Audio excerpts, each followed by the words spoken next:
Oke, selamat pagi, siang, sore, dan malam dimanapun kalian berada yang sedang menonton video ini. Semoga sehat selalu dan selalu dalam lindungan Allah Subhanahu wa Ta'ala.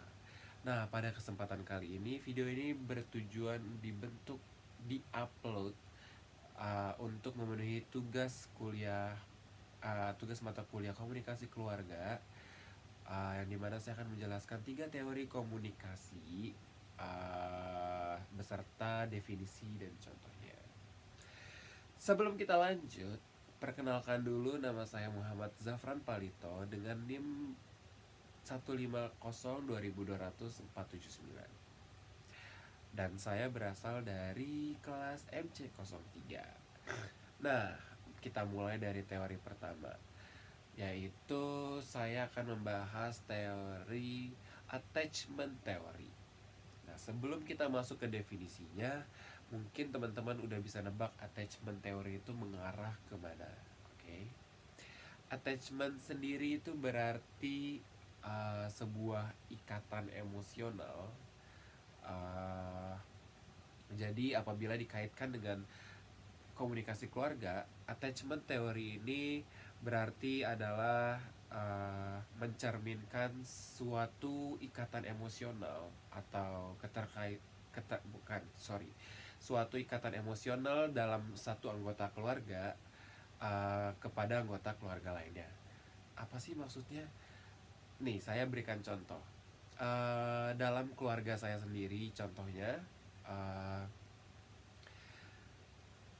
saya sendiri lebih dekat kepada ibu saya. Mengapa demikian?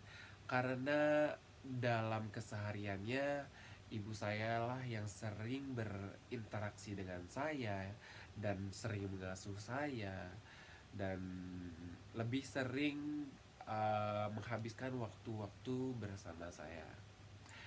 Ha, sa, Namun hal tersebut saya tidak menyampingkan bapak saya.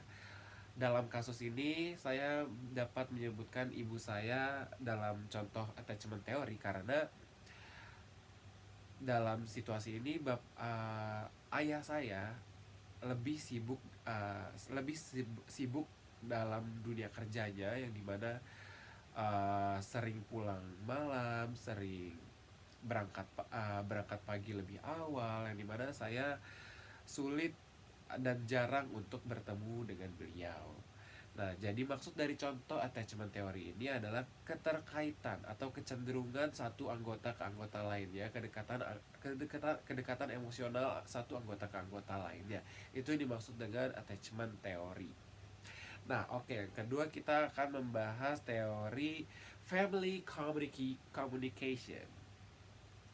Nah, jadi sebentar. Nah, jadi teori family communication pattern ini atau disebut FCP itu merupakan sebuah komunikasi yang biasanya terjalin antara kedua kedua orang tua dengan anaknya untuk membahas hal-hal tertentu. Hal-hal tertentu seperti apa sih?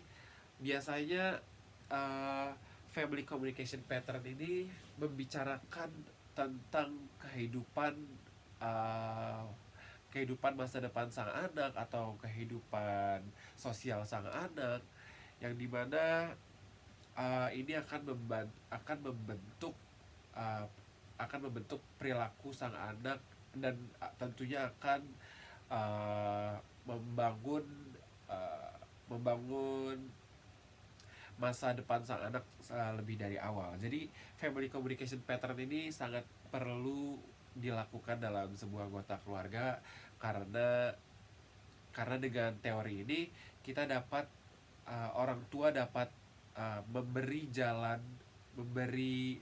memberi view kepada anak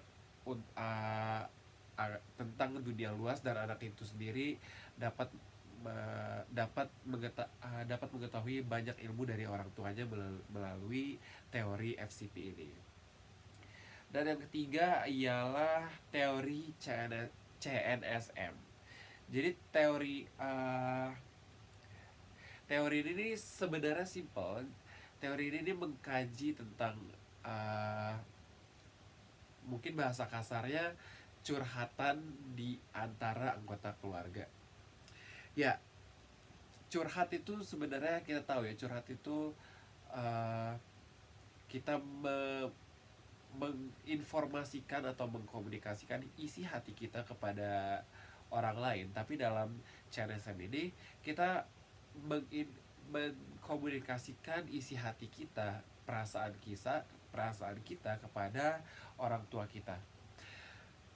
Saya dapat bilang teori CNSM ini penting. Kenapa? Karena menurut saya dengan kita curhat, dengan kita jujur terhadap orang tua kita, terkadang uh, itu akan menjalin kedekatan yang lebih dalam kepada salah satu anggota keluarga kita. Seperti contohnya, saya sering melakukan atau mengimplementasikan teori ini kepada orang ibu saya tentunya.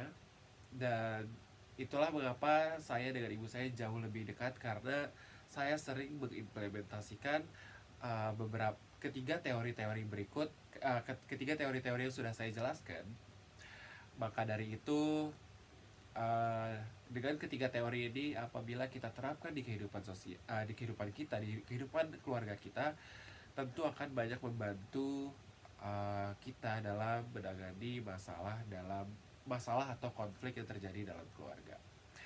Itu saja dari saya, tidak banyak. Maaf apabila ada salah atau kekurangan. Wabillahi taufik wal hidayah. Assalamualaikum warahmatullahi wabarakatuh dan selamat malam. Bye bye.